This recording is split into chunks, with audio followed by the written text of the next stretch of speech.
I am honored to be the presumptive Democratic nominee for President of the United States. You know, it's not going to be easy, but we're going to get this done. And as your future president, I know we are up to this fight.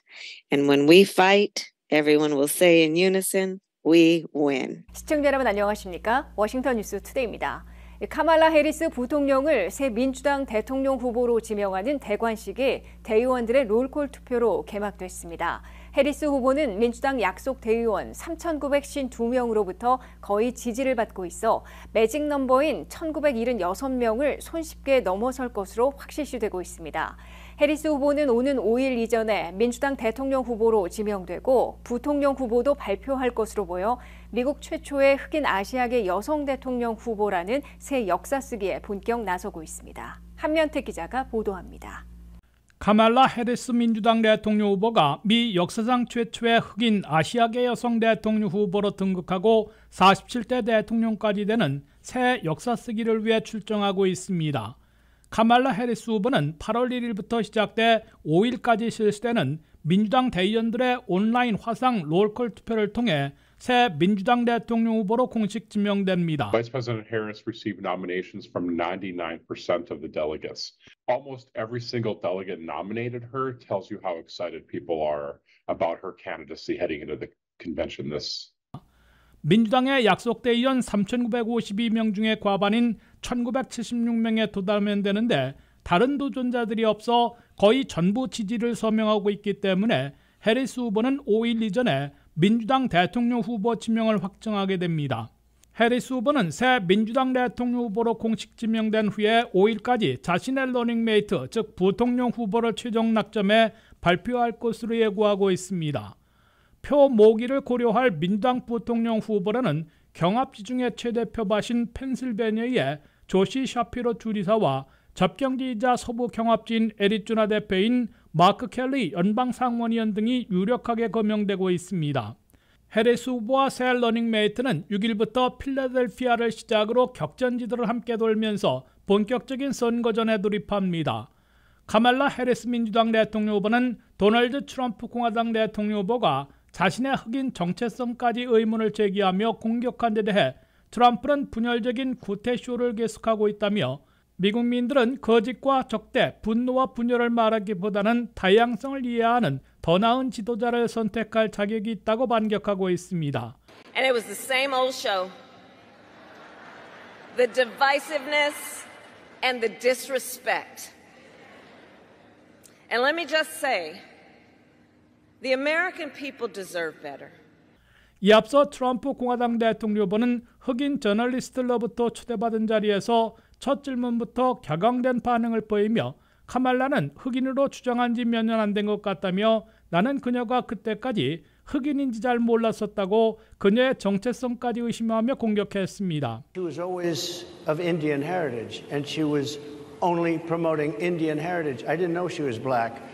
Until a number of years ago when she happened to turn black and now she wants to be known as black. So I don't know, is she Indian or is she black?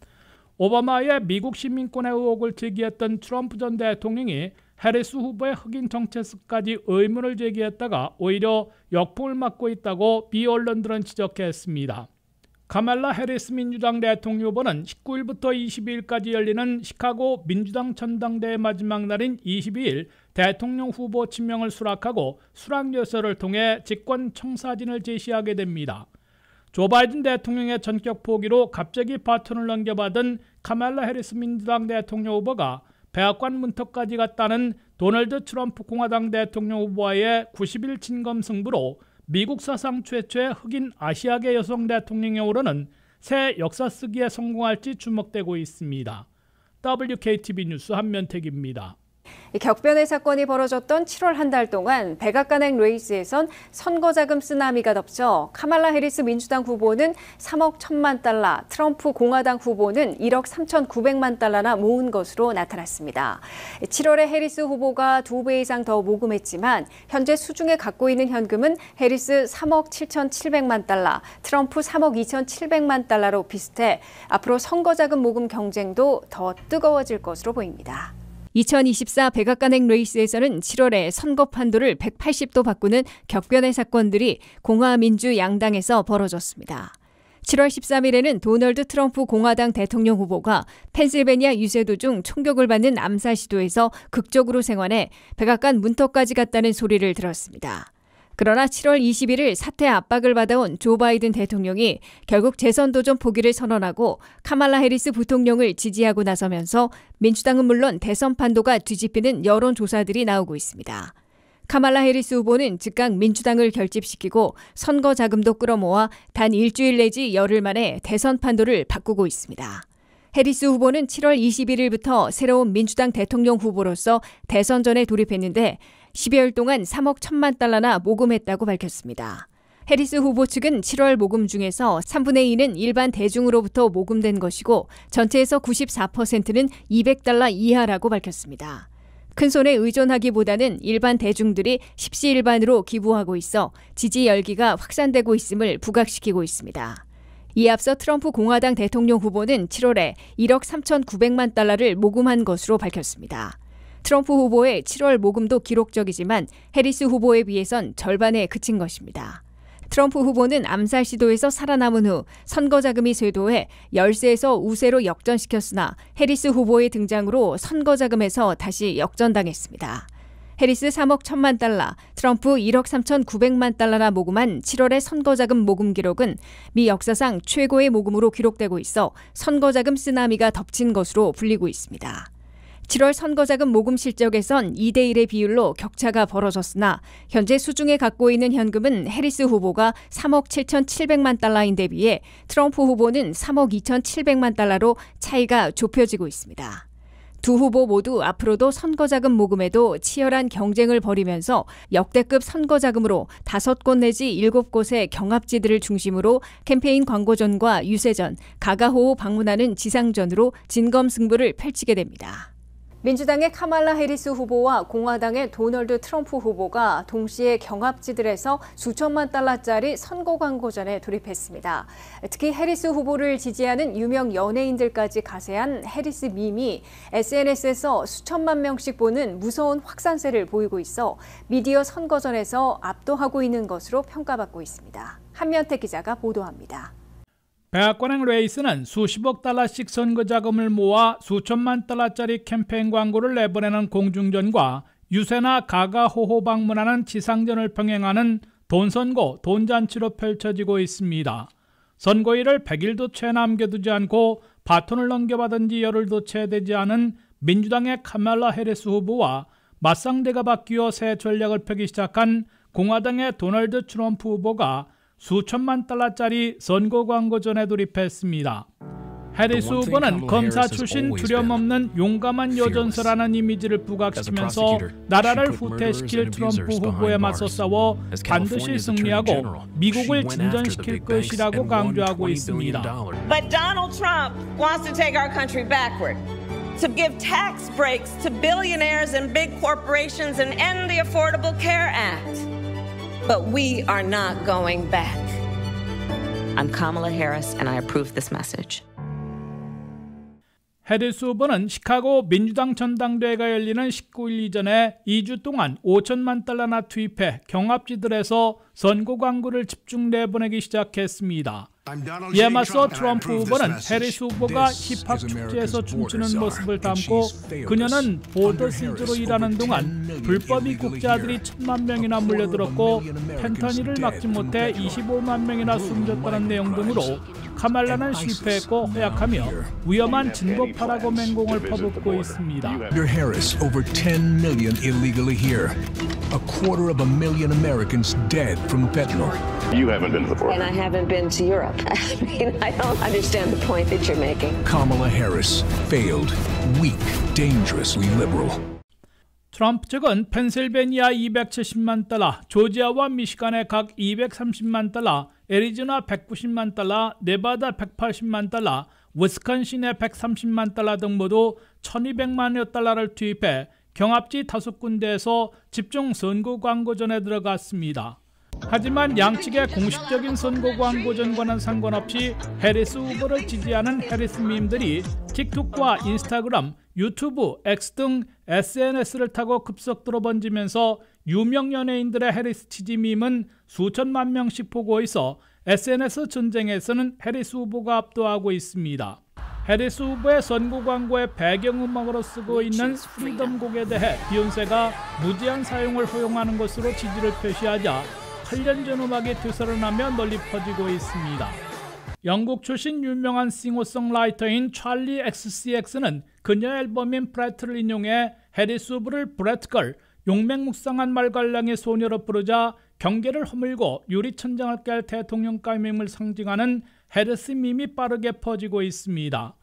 해리스 후보가 지난해 백악관에서 히스패닉계를 향해 언급한 코코넛 트리 발언도 밈으로 만들어져 소수계와 주변 환경을 극복하고 기회를 잡을 수 있다는 희망의 메시지로 널리 번지고 있습니다. 59세 유색인종 여성 카말라 해리스 후보가 78세 백인 남성보다는 젊은 세대들의 언어를 쓰면서 친구처럼 다가서고 유명인들이 앞장서 SNS로 해리스 지지세를 급속히 확산시키고 있어 무서운 광풍을 일으킬 수 있을지 주목되고 있습니다. WKTV 뉴스 안면택입니다. 민주당의 새 대통령 후보로 사실상 확정된 카말라 해리스 후보가 초반 돌풍을 몰아치면서 7개 경합지들 가운데 4곳에서 도널드 트럼프 공화당 대통령 후보에 역전한 것으로 조사됐습니다. 그러나 아직 오차 범위 내 접전 지역이 대부분이어서 허니문 기간이 끝난 후에도 해리스 돌풍이 지속될지 더 지켜봐야 할 것으로 관측되고 있습니다. 전격적인 후보 교체로 새 민주당 대통령 후보에 오른 카말라 해리스 후보의 돌풍이 대선 판세까지 흔들고 있습니다. 민주당의 카말라 해리스 후보는 백악관 주인을 판가름할 것으로 보이는 7대 경합지들 가운데 4곳이나 공화당 도널드 트럼프 후보에 역전했다는 여론조사 결과가 나오기 시작했습니다. 블룸버그 통신과 모닝 컨설트가 24일부터 28일까지 5천 명을 대상으로 조사한 경합지 여론조사 결과 해리스 돌풍이 대선, 특히 경합지 판세까지 뒤흔들고 있음을 보여주고 있습니다. 해리스 후보는 트럼프 후보가 바이든 대통령과의 대결에서 수개월째 석권했던 7대 경합지들에서 4곳이나 전세를 뒤집고 역전시킨 것으로 나타났습니다. 가장 눈에 띄는 경합지는 선거인단 15명이 걸린 미시건으로 해리스 후보가 53대 42%로 11%포인트나 트럼프 후보를 따돌린 것으로 블룸버그 모닝 컨설트 조사에서 나타났습니다. 미시건에선 트럼프 후보가 2%포인트 앞섰다가 해리스 후보가 11%포인트나 역전한 것이어서 표심의 낙폭이 가장 큰 곳으로 꼽히고 있습니다. 해리스 후보는 11명이 걸린 애리조나, 10명이 걸린 위스콘신, 6명의 네바다에서도 비록 2%포인트 차이의 박빙이지만 역전에 성공한 것으로 나타났습니다. 해리스 후보는 애리조나와 네바다에선 바이든 대통령이 4%포인트씩 뒤졌으나 이제는 2%포인트씩 앞서 6%포인트씩 변화시킨 것으로 해석됩니다. 반면 트럼프 후보는 2곳에서 아직 우세를 유지하고 있는데 선거인단 19명으로 경합지 중에 최대 표밭인 펜실베니아에선 50대 46%로 해리스 후보를 4%포인트 앞서고 있습니다. 또한 노스캐롤라이나에선 아직 2%포인트 우세한 것으로 나타났습니다. 7대 경합지들 중에서 트럼프에 기울였던 조지아에선 이번 블룸버그 모닝 컨설트 조사에서 47% 동률을 기록했습니다. 트럼프 후보나 해리스 후보는 7대 경합지들 중에 최대 표밭인 펜실베니아를 누가 차지하느냐에 따라 운명이 갈릴 것으로 보입니다. 트럼프 후보는 현재 공화당 아성에서 251명을 확보하고 있어 접전 중인 5곳에서 펜실베니아 19명만 차지하면 당선에 필요한 선거인단의 과반인 270명에 도달하게 됩니다. 해리스 후보도 펜실베니아 19명을 차지하고 미시건 15명, 위스콘신 10명을 차지하면 애리조나와 네바다 등 서부로 가기 전에 270명에 도달해 대통령에 당선될 수 있습니다.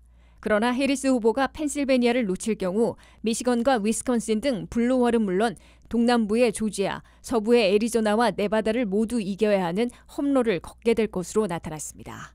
미국 중앙은행 연방준비제도가 7월에 기준금리를 1년째 동결한 대신 9월에는 첫 인하를 단행할 것으로 보다 분명히 예고했습니다.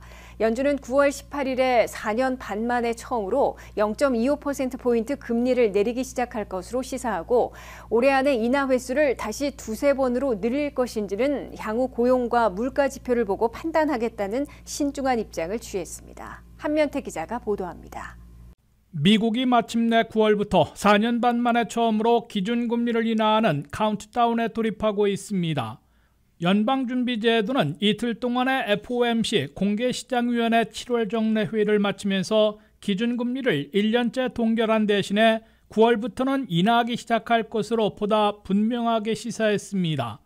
And the labor market remains, consistent with its current condition, then I would think that a rate cut could be on the table at the September meeting.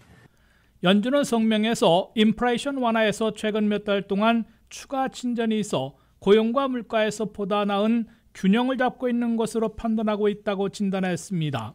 연준의 이 같은 판단은 기준금리 인하가 임박해지고 있음을 시사한 것으로 월스트리트저널 등 미 언론들은 보도하고 있습니다.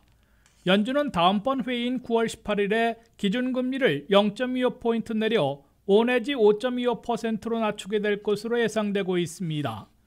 연준이 기준금리를 내리는 것은 팬데믹에 맞춰 전격 인하했던 2020년 3월 1일에 4년 반 만에 이루어지는 겁니다.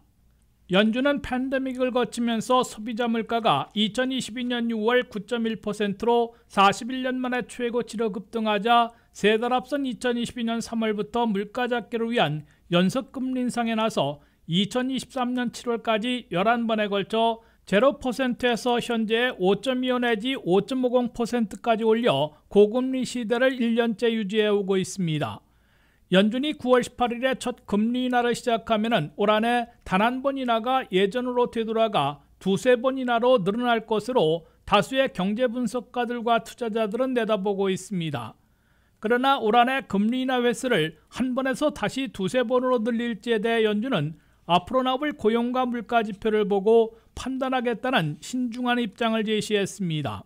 CME 그룹의 투자자들은 9월 18일에 0.25포인트 기준금리를 내릴 가능성은 95.5%로 올려잡고 기정사실화 하고 있습니다.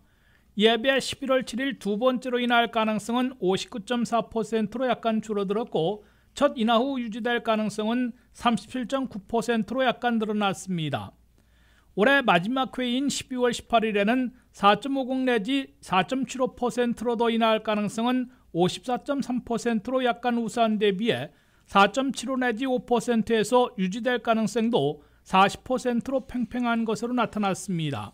올 한해 몇 번 얼마나 기준금리가 내릴 것인지 아직 속단하기는 어렵지만 9월에 첫 기준금리 인하가 단행되면 고금리 시대가 내리막을 걷게 되면서 시중 우대금리, 신용카드 APR, 주택모기지 이자율 등이 줄줄이 내리기 시작해 돈줄이 다시 열리고 주택시장의 해빙과 경제활력도 되찾을 것으로 기대되고 있습니다. WKTV 뉴스 한면택입니다. 미국의 7월 실업률이 4.3%로 상승하고 일자리는 11만 4천 개 증가로 급속 냉각됐습니다. 침체 우려가 되살아나고 있지만 9월 기준금리 인하는 물론 인하를 큰 폭으로 내리거나 횟수를 늘릴 가능성은 높아지고 있습니다. 보도에 한면택 기자입니다. 우려대원 미국의 고용이 7월에 급속 냉각돼 불경기 우려가 되살아나는 대신에 기준금리 인하는 속도를 낼 것으로 확실해지고 있습니다. 미국의 7월 실업률은 4.3%로 전달보다 0.2포인트나 올랐다고 연방노동부가 발표했습니다. 미국의 실업률 4.3%는 2021년 10월 1일에 근 3년 만에 최고치를 기록한 겁니다.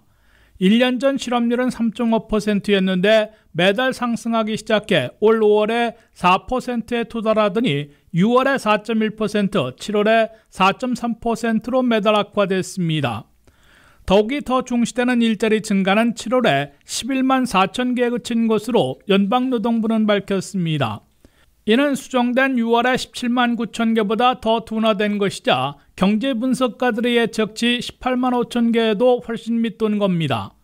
아직 10만 개 이상의 일자리 증가를 유지하고 있으나 앞으로도 더 급속 냉각될 조짐이 있어 미국 경제의 침체, 불경기 우려를 되살리고 있어 주가 폭락으로 여파를 미치고 있습니다. 7월에 업종별 고용을 보면은 생산 분야에서는 건축업이 2만 5천 명을 늘린 반면에 제조업은 1,000명 증원에 그쳤습니다. 서비스 분야에서는 헬스케어에서 가장 많은 5만 5천 명을 늘렸고 레저 호텔 식당 업종에서 2만 3천 명을 증원했습니다. 수송 저장에서 14,000명, 소셜 지원에서 9,000명, 도매와 소매업에서 각 4,000명씩 늘렸습니다. 반면에 정보업종에서 2만 명이나 감원했고 재정활동 4,000명, 프로페셔널 비즈니스에선 1,000명을 줄였습니다. 정부에서는 연방 1,000명, 주정부 7,000명, 로컬 정부 9,000명을 합해 17,000명 증가시켰습니다. 7월 일자리가 급속 냉각된 이유 중에 날씨에 따른 부분이 있어 8월에 다시 회복될 가능성이 있으나 최근 고용이 냉각되는 징후로 보여왔기 때문에 8월 이후에도 10만 개 아래로 떨어지면 빨간불이 켜질 것으로 경고되고 있습니다. 미국에서는 일자리가 안정되어야 미국민들이 돈을 벌어 쓸 수 있고 미국민 소비 지출이 68%나 차지하고 있어 경제 성장을 지속할 수 있는 내수 경제이기 때문에 고용에서부터 출발하고 있습니다. 불경기 우려마저 되살린 7월 고용의 급속 냉각으로 대신 연방준비제도의 기준금리 인하가 가속도를 낼 가능성이 생기고 있다고 월스트리트저널은 내다봤습니다.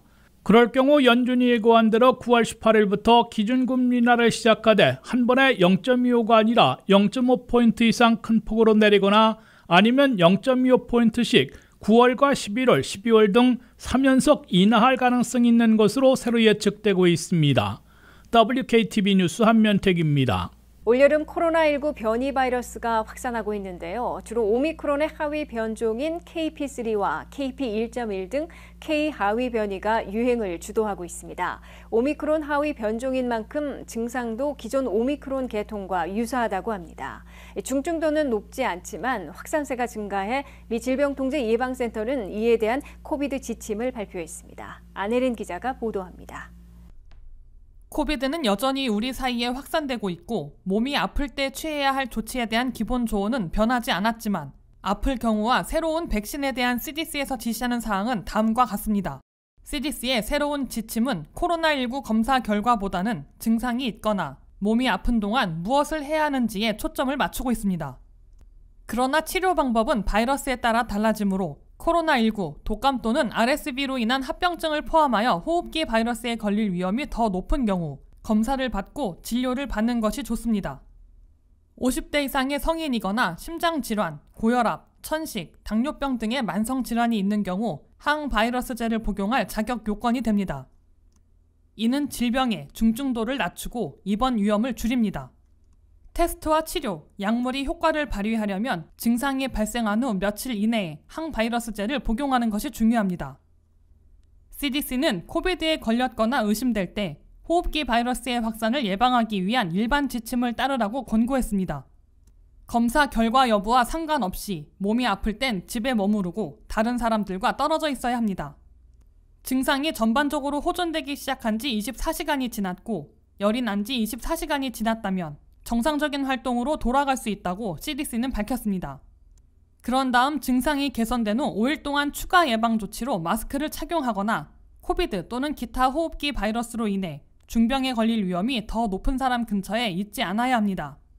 코로나 백신은 독감 백신과 같이 유행되는 모든 종류의 바이러스를 표적으로 삼기 위해 매년 공식 업데이트됩니다. FDA의 정보에 따르면 새로운 종류의 코로나19에 대한 백신은 올 가을 출시될 것으로 예상되고 있습니다. 연령과 면역력 저하 여부에 따라 달라지는 지침에 따라 최신 코로나19 추가 접종이나 백신을 확인할 수 있습니다.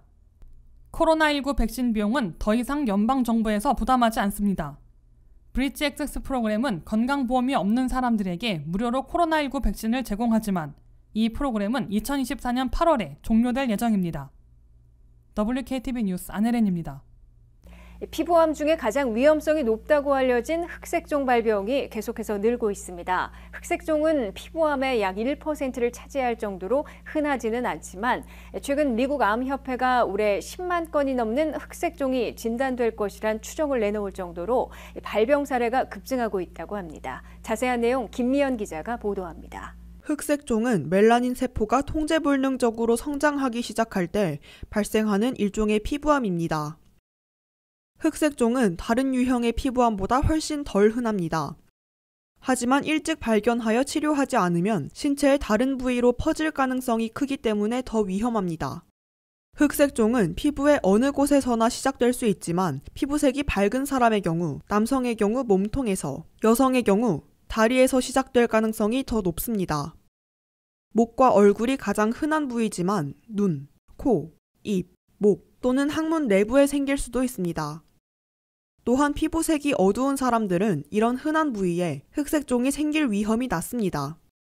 미국 암협회에 따르면 흑색종은 피부암의 약 1%에 불과하지만 피부암으로 인한 사망의 대부분을 차지하며 자외선 노출이 주요 위험 요인으로 지적되고 있습니다.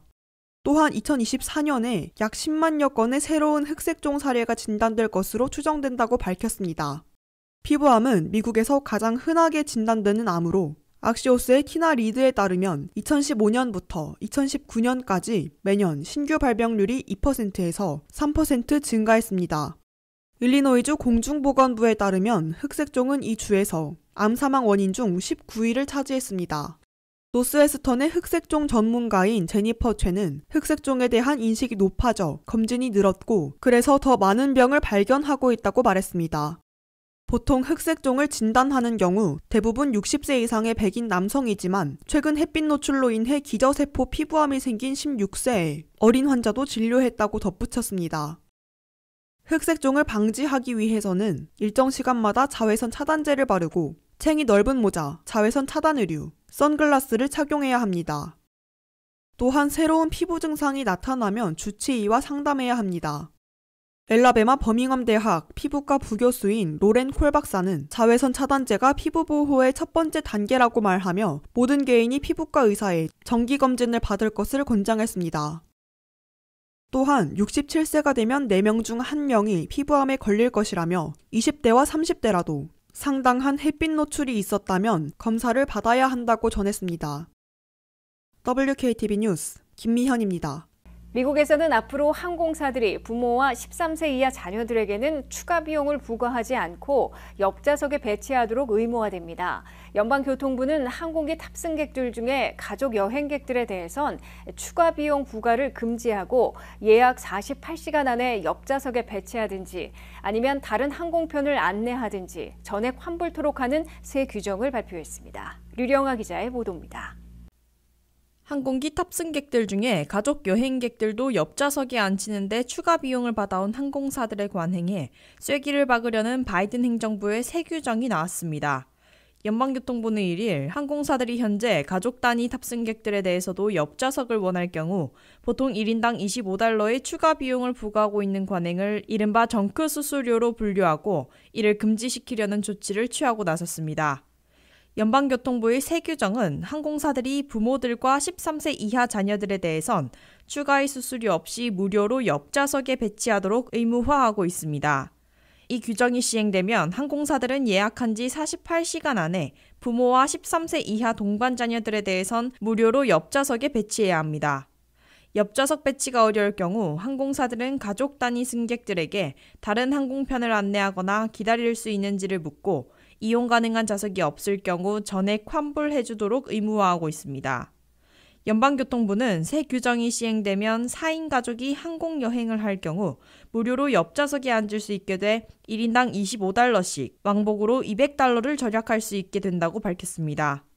피트 부티지지 연방교통장관은 어린 자녀들은 스스로 안전벨트를 매기도 어렵고 홀로 식사를 하기 힘들어 부모들이 바로 옆에서 돌봐야 하는데도 현재 한 가족을 옆좌석에 앉히는데 추가 수수료를 받고 있다며 이를 금지하려는 조치는 상식이자 표준 관행이 될 것이라고 의미를 부여했습니다. 또한 어린 자녀들을 떨어진 곳에 앉히면 부모들은 멀리서 보살피는데 스트레스를 받게 되고 부모들뿐만 아니라 승무원, 다른 승객들까지 연쇄적으로 불편을 감수해야 하기 때문에 이를 금지시키려는 것으로 설명했습니다. 바이든 행정부는 지난해 이미 미국 내 10대 항공사들에게 자발적으로 가족 단위 탑승객들에 대한 옆좌석 추가 비용 부과를 없애줄 것을 요청했으나 그 중에서 알래스카, 아메리칸, 프론티어, 제트블루 등 4곳만 호응했을 뿐 통하지 않자 입법과 규정으로 의무화하고 나선 것입니다. 연방의회에서는 이례적인 초당적인 지지로 연방교통부에게 가족 여행객들의 옆좌석 배치에 추가 비용을 없앨 수 있는 권한을 부여해 이번에 새 규정을 내놓은 것으로 나타났습니다. 바이든 행정부는 항공사들의 옆좌석 추가 수수료 부과, 은행들의 과도한 레이트피 부과를 $8 이내로 제한하는 등 갖가지 정크 수수료 없애기를 강력 추진하고 있습니다. WKTV 뉴스 류령아입니다. 지난 토요일 한국전쟁 정전협정 71주년 기념식이 워싱턴 DC 한국전 참전기념공원에서 개최됐습니다. 기념식에서 한미 양국 인사들은 한미동맹은 철통 같은 동맹임을 강조하고 이 한국과 미국의 상호 방위는 더 굳건해졌음을 확인했습니다. 또한 한미동맹의 역사를 되새기며 한국의 안보, 더 나아가 한반도의 안보를 위해 동맹은 계속될 것이라고 강조했습니다. 류령아 기자가 현장 취재했습니다. Today's ceremony marks the 71st anniversary of the Korean Armistice Agreement signed on July 27, 1953. 미국의 중심 워싱턴 DC에서 태극기와 성조기가 함께 펄럭입니다. 워싱턴 DC 한국전 참전기념공원에서 한국전쟁 정전협정 71주년 기념식이 27일 개최됐습니다.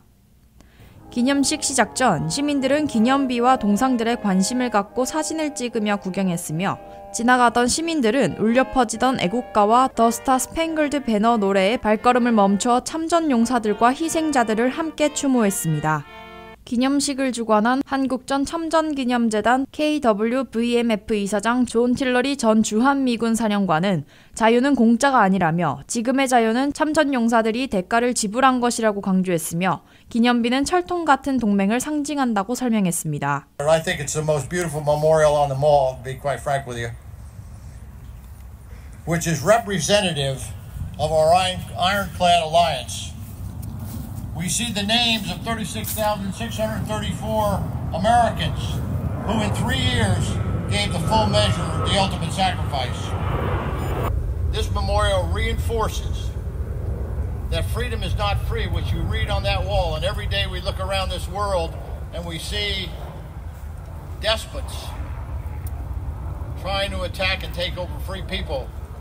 We know that freedom is not free. Someone pays the price, and all of our veterans pay that price every day.